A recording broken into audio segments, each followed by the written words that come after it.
Hi, I'm Dr. Margaret Winters, Great River Chiropractic and Whole Body Health. Today I want to show you a full body move that is a spinal massage.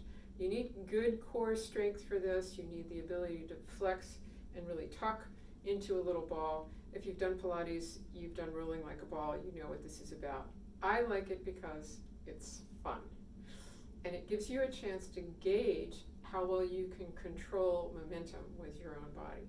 So I'm going to get down on the ground and show you this from behind. And you'll notice that I try to stop before my feet hit the ground. You won't see that because I'm going to have my back to you, but just know that that's my object, to come up using a little bit of momentum, but then control it and stop before my feet hit the ground. So here it goes. I'm going to tuck my knees close to my body, wrap my hands around my legs, and tuck my chin.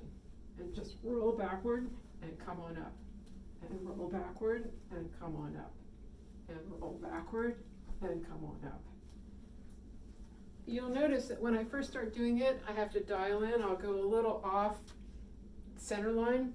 But as you do this more frequently, you'll see that you're able to just keep in that nice straight line, rolling like a ball. Give it a whirl, see how you like it.